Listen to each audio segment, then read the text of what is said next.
Hello అండి. మనం ఈరోజైతే ఎల్లిపాయలు అయితే హార్వెస్ట్ చేద్దాము. చూడండి, 3 నెలల తర్వాత మనకి ఈ విధంగా అయితే అయినాయి. ఇంకా ఎక్కువ రోజులు ఉంచితే మళ్ళీ ఇంకా ఎట్లా ఉంటుందని మనకి లోపట కదా గడ్డ ఊరడము తెలియదు. సరే, ఇప్పుడు మనం ఇదైతే హార్వెస్ట్ చేసుకుందాం. 4 కంటైనర్లు అయితే వేసుకున్నాం కదా, ఇదైతే హార్వెస్ట్ చేసుకున్నాం. పసుపు అల్లంతో పాటు ఇట్లా ఎల్లిపాయలు కూడా మనము నాటుకున్నాం కదా. మనం ఇందులో కొన్ని పొరపాట్లు అయితే జరిగినాయండి. అవి ఏంటంటే, ఇవి నాటుకున్న తర్వాత మనము కొన్ని రోజులు ఊరికి వెళ్ళడము, సరిగా నీళ్ళు అందకపోవడం, మరి ఇది ఏ విధంగా వచ్చింది. ఈ మట్టి మిశ్రమంలో కూడా ఈ రెండు ఒకలాగా ఉంటే వాటికి ఏ విధంగా వేసినా ఈ హార్వెస్ట్ ఎలా వచ్చింది అనేది ఈరోజు చూపిస్తా. దీనివల్ల ఏంటంటే, మనం నెక్స్ట్ టైం నాటుకునేటప్పుడు ఇంకొంచెం మంచిగా నాటుకుంటే ఏ విధంగా వస్తుంది, ఇప్పుడు ఎట్లొచ్చింది అనేది కూడా చూద్దాం. మొదట ఈ కంటైనర్ అయితే వంపుదాము. ఇప్పుడైతే ఈ కంటైనర్ వంపుదాం.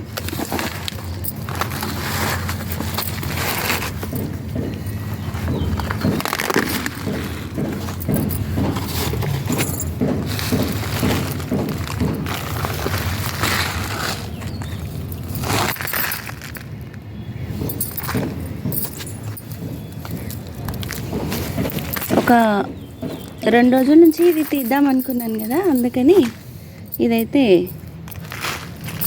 నీళ్ళు పోయాలి.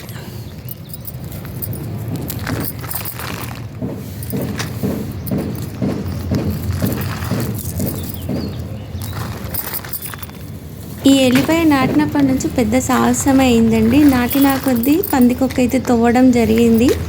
ఎట్లా వస్తుందో ఏందో అనుకున్నాను, కానీ కొంచెం నాకైతే హ్యాపీగానే ఉంది. ఇంత మటుకు కూడా వస్తుందని అసలు ఎక్స్పెక్ట్ చేయలేదు. మనము సెప్టెంబర్లో అట్లా నాటుకుంటే ఇంకా మంచిగా వస్తుండేనేమో. మనము డిసెంబర్ ఎండింగ్లో నాటుకున్నాం కదా.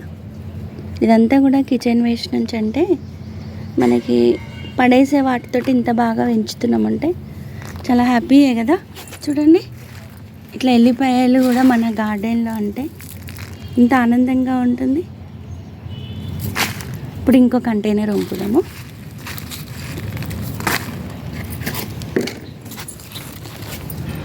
ఈ కంటైనర్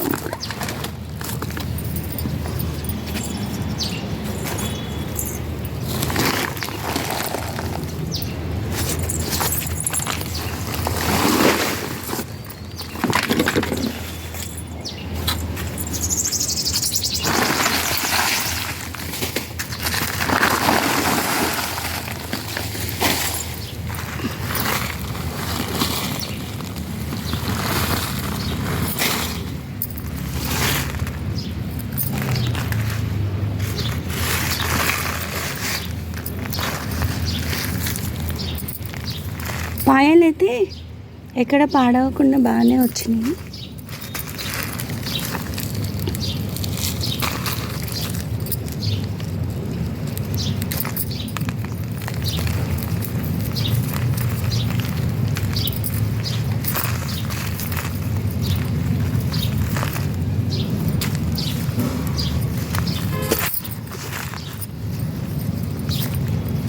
ఇట్లా ఒక్కొక్కటి చేసుకుంటూ పోతుంటే అన్నీ కూడా వండించుకోవచ్చు అండి.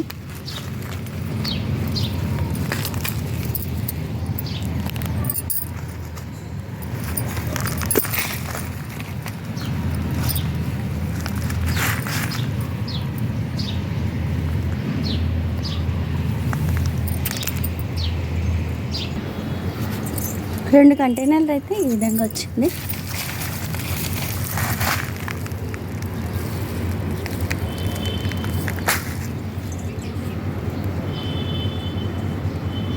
పాయలు అయితే చాలా బాగా వచ్చినాయి. మనకి ఎల్లిపాయ ఘాట్ అనేది కూడా చాలా బాగా తెలుస్తుంది.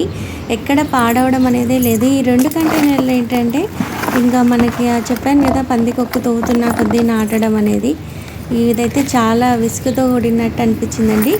మిగతా పంటలను పండించడంలో కంటే కూడా నాకు ఈ ఎల్లిపాయ పండించడంలో ఈసారి అయితే చాలా సమస్యలే ఎదురైనాయి. ఇంకా ఏదేమైనా సరే మనం నెక్స్ట్ టైం కొన్ని జాగ్రత్తలు తీసుకొని ఇంకా కొంచెం ఎక్కువ మొత్తంలో పండించుకోవడం అయితే ప్రయత్నిద్దాము. మీరు కూడా తప్పకుండా ఒక్కొక్క పాయని ఈ విధంగా నాటుకోండి.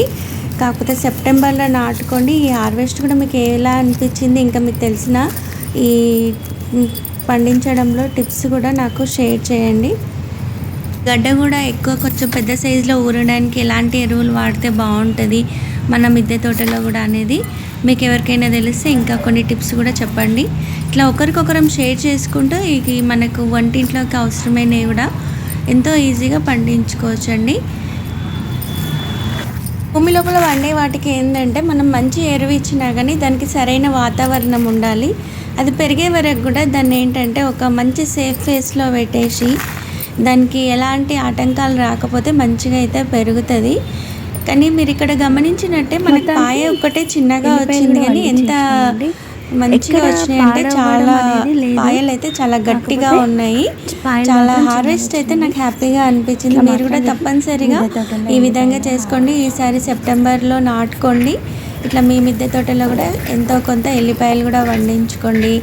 అల్లం, పసుపు వీటన్నిటితో పాటు ఒక్కొక్కటి ఇట్లా పండించుకుంటూ అయితే పోదాము.